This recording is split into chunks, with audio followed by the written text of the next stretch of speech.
Previously on Forever Chemicals. We heard from brands like Nikwax about cleaner chemistry options that have existed for around 45 years and why the outdoor industry chose performance until regulation required them to evaluate their production. If I start with what is PFAS? PFAS is a very big group of fluoroorganic chemicals and polymers. They have what we call extraordinary properties. PFAS are industrial chemicals, and the carbon-fluorine bond is perhaps the strongest in the periodic table. It takes the energy of lightning to break it. PFAS are known as forever chemicals. The chemical industry knew that PFAS could be harmful. So it's used in places that folks don't think. It's in every pizza box that you've gotten a pizza in. It's in your coffee cup at your favorite coffee joint around the corner. It's in cosmetics. It's everywhere. PFAS chemicals are wreaking havoc on our health and environment. It's a really serious issue. So there's health impacts and there are environmental impacts. So many of them have been found to last essentially on geologic time. Difficult to remove, difficult to filter, and then once removed and filtered, difficult to dispose of. They have been found to bioaccumulate in people and animals and have been found in almost every living creature on Earth. We need to eliminate our apparent appetite for using PFAS. The environmental impacts are pretty potent. Many of us refer to these as forever chemicals.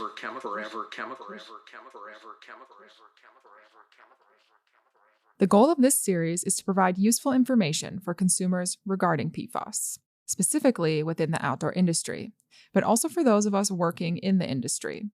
I learned from every single person that I interviewed and talked to about the topic of PFAS, and one of the patterns I noticed during production was that most of the European brands, like Jack Wolfskin, Fjallraven, and Houdini Sportswear, were early adopters of phasing PFAS out of their products.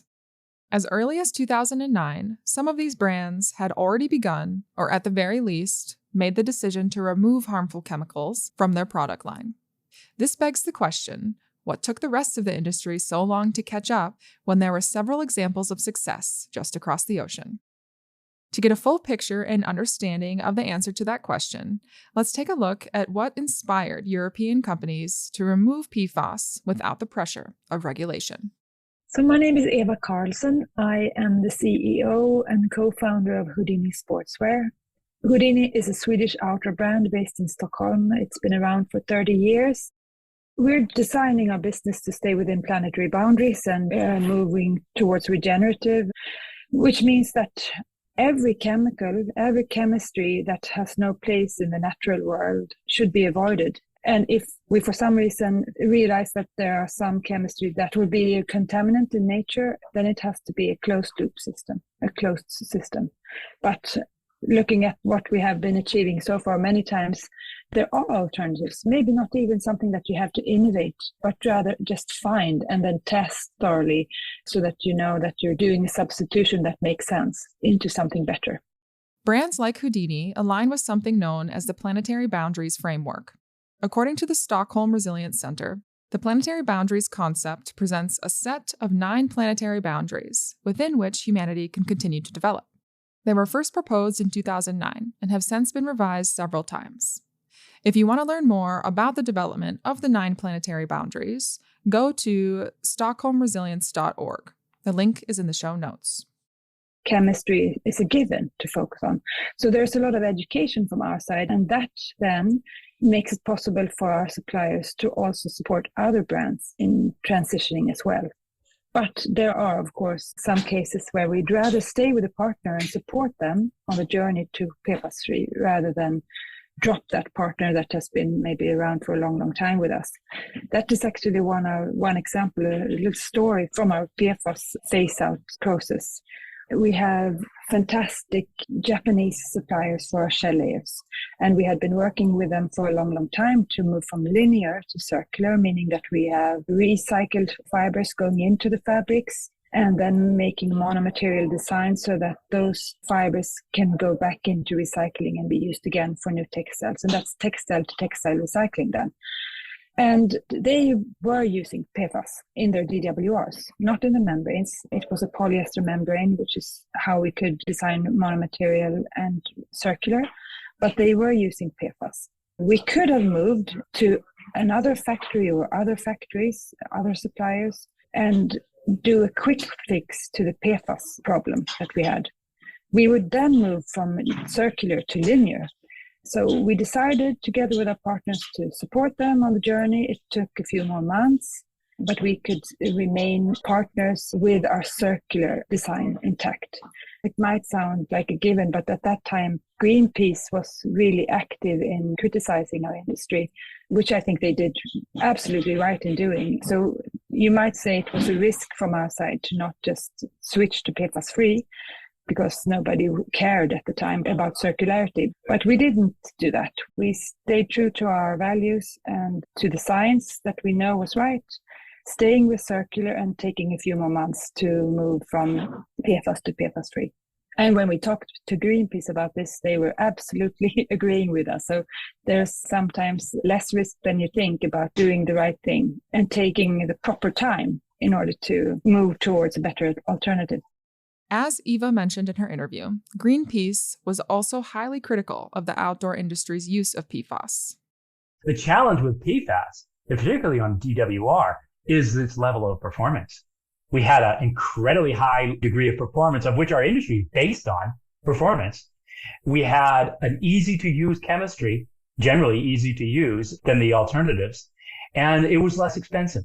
And so we had this, triple threat of why there wasn't enough momentum in moving away from it.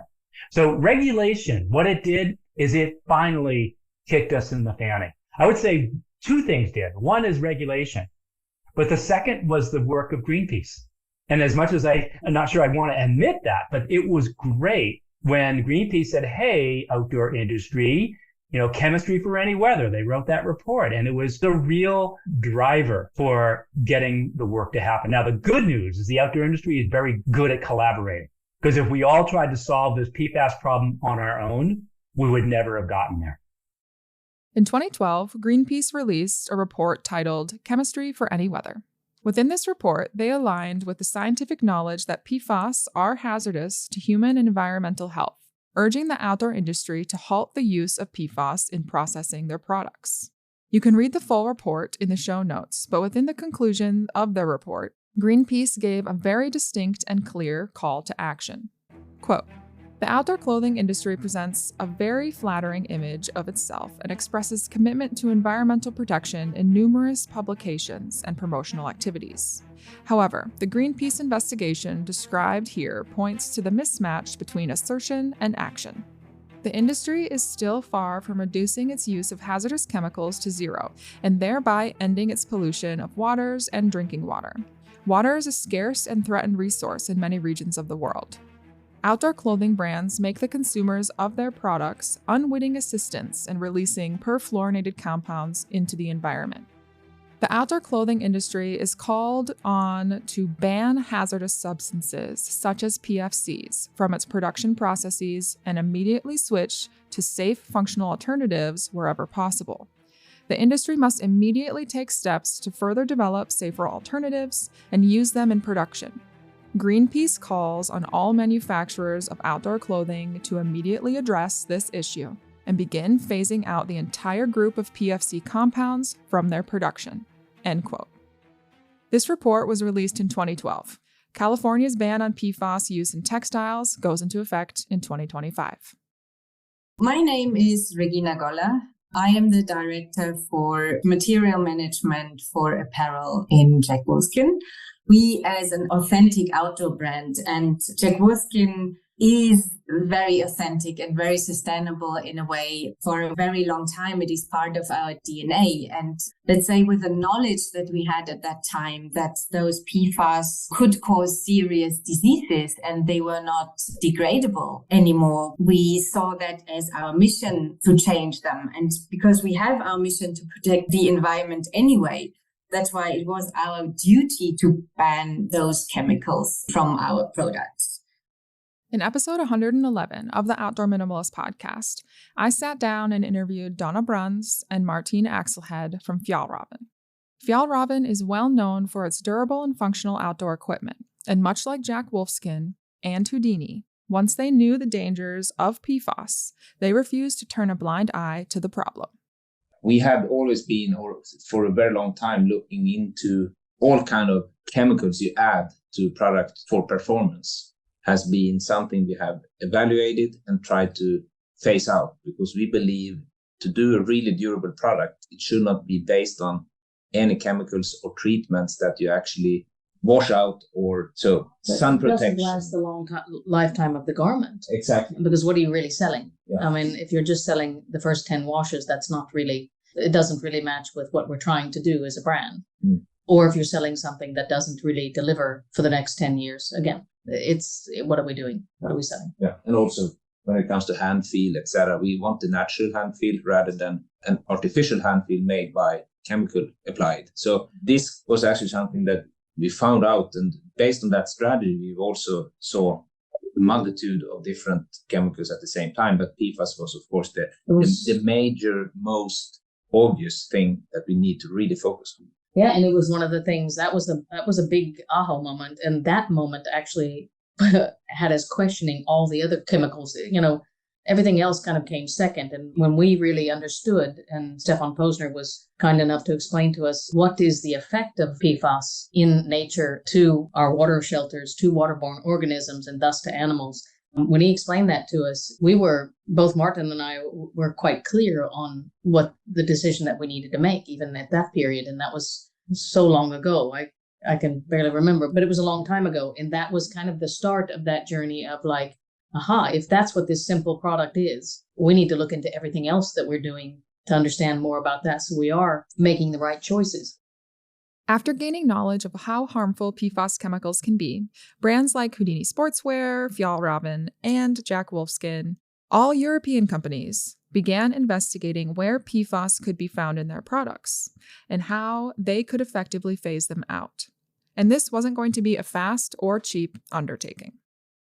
Our ambition is to practice the precautionary principle, and many times we do. As far as we have knowledge, we always do. And when it comes to, for instance, waterproof breathable membranes, by principle, we just never added PFC-based membrane.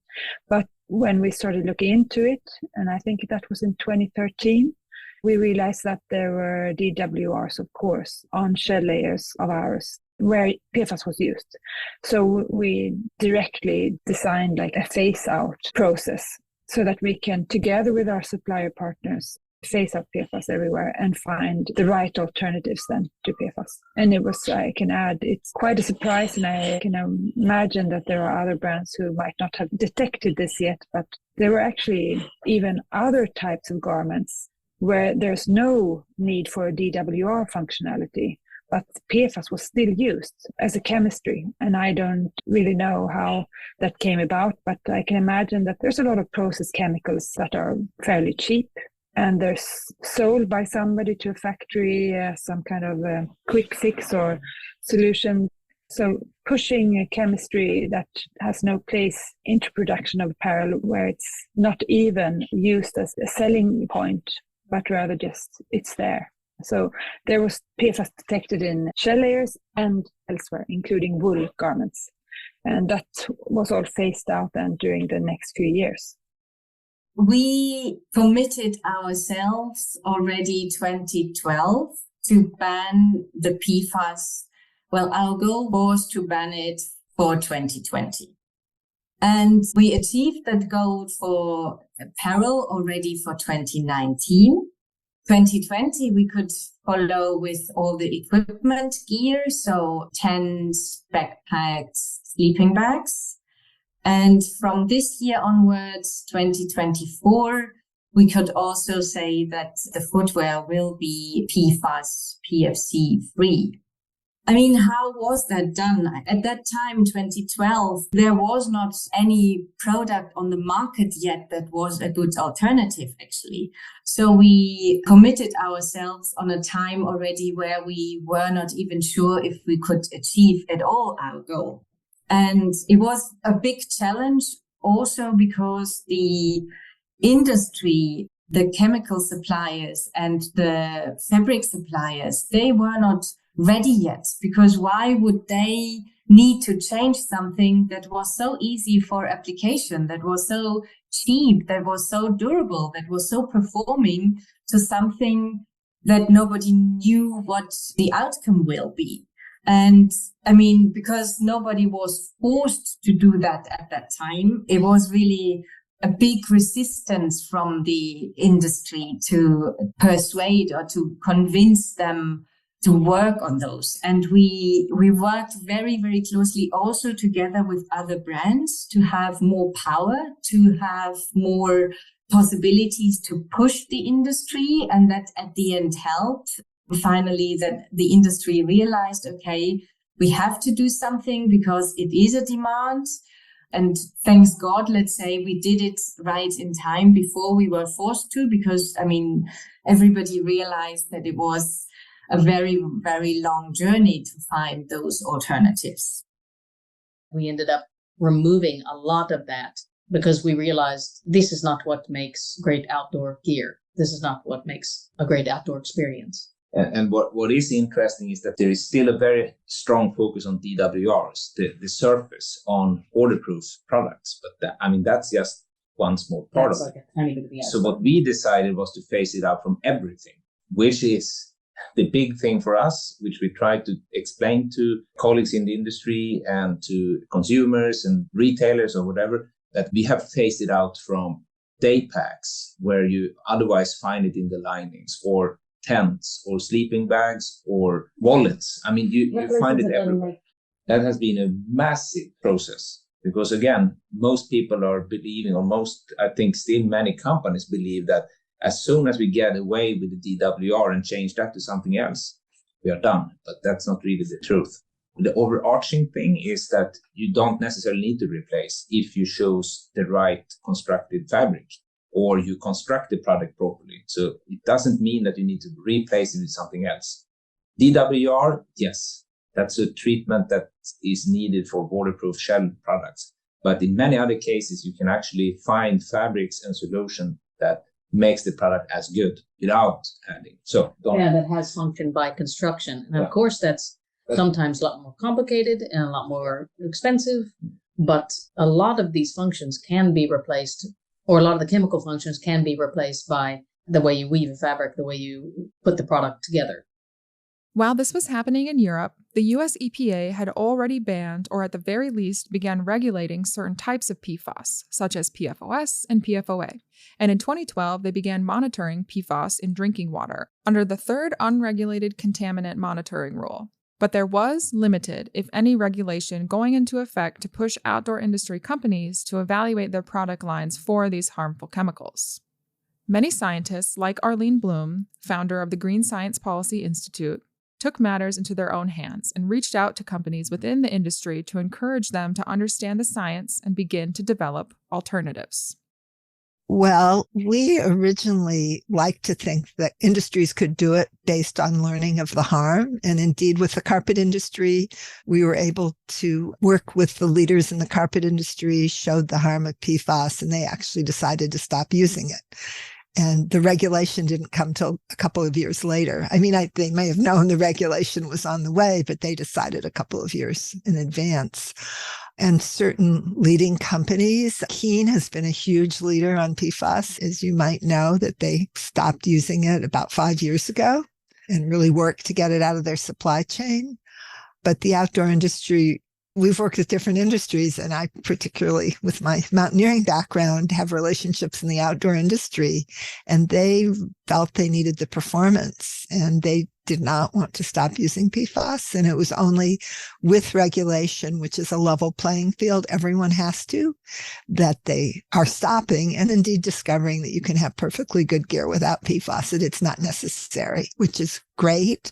I will say I started trying to talk to the outdoor industry in 2013. So it took 10 years before they were willing to discuss it. And that was after the regulation was enacted. So the outdoor industry was not a leader in moving away from PFAS. As Arlene mentioned, there was one shining star in the U.S. outdoor industry market that became an early adopter in PFAS removal from their products, Keen Footwear. My name is Kirsten Blackburn, and I'm the director of the Keen Effect.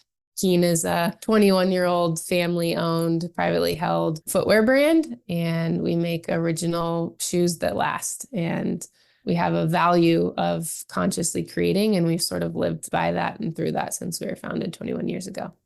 Back in 2014, we learned about the human and planet effects of PFAS and sort of made it our mission to start a detox journey of our own.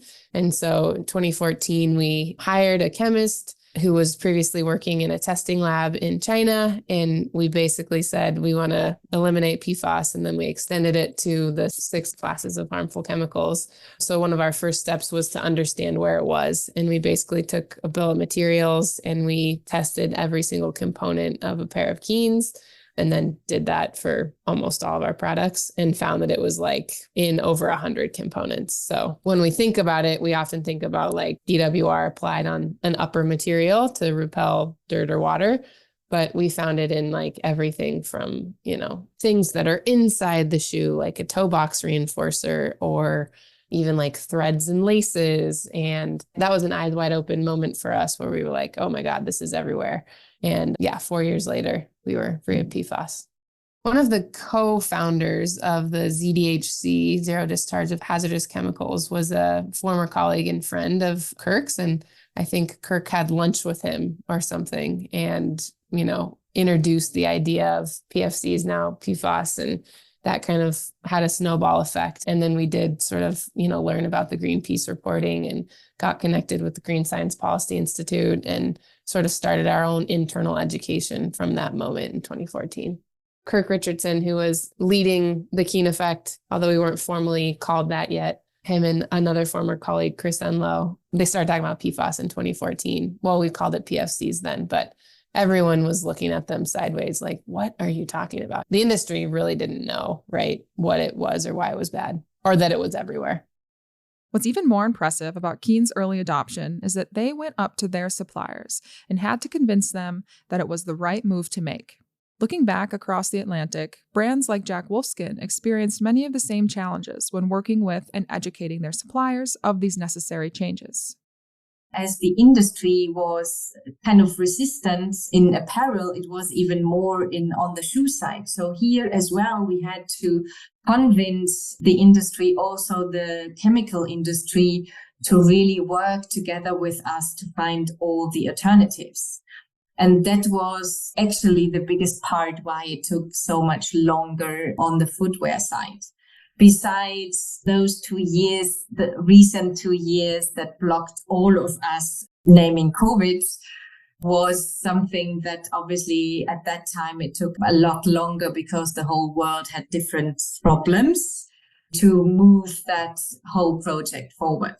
As well, we realized that the prices got down as well. And in the outdoor industry, in the outdoor textile industry, nearly everybody is working on it already. Not necessarily phased out everything, but the industry realized that there is a big demand and that we have to do it anyway. So finding the right product, it's still for each and every new development, it is challenging. But yes, for sure, it got easier, and I hope it will be easier years after years. I mean, we made the experience on several topics in the textile industry before. And we know that at the beginning, it's always bumpy. It's always a bumpy road. But after a while, we get used to it. The industry get used to it. And then it's getting normal. I mean, so will it be for the PFAS-free products? I'm pretty sure. What's interesting about all of these brand stories is that they all align in terms of their commitment to working within planetary boundaries and assuring that they're putting their money where their mouth is. I would argue that had we had a precautionary principle to start out with, we wouldn't have added PFAS to apparel, because we can spend a little more time on caring for products and reactivating DWRs rather than adding poisons to our garments. There's for sure a very smart solution if you don't consider life on Earth at all. But if you consider life on Earth, this is not a good decision to add PFAS to any consumer goods. So for us, it was a given then to phase them out and find alternatives. And those alternatives then require some more care from the user. You need to reactivate the DWR slightly more often. And they don't repel oil while they repel water quite well. So There's also a challenge with stains potentially, but we actually haven't had that much problem. But that was a realization and something that we had to accept. While we are seeing dramatic actions being taken due to regulatory pressure in the outdoor industry, we can look back and use companies like Fjallraven, Houdini Sportswear, Jack Wolfskin, and Keen as examples of the importance of listening to science and, when presented with criticism, to take it seriously. Because these conversations go beyond PFAS and into industry production and influence as a whole. I think that when we assess our impact as a company, and when I say impact, I mean positive and negative impact, we have a very simple formula, but it makes total sense to us at least. It's about what we need to address in order to understand our entire impact.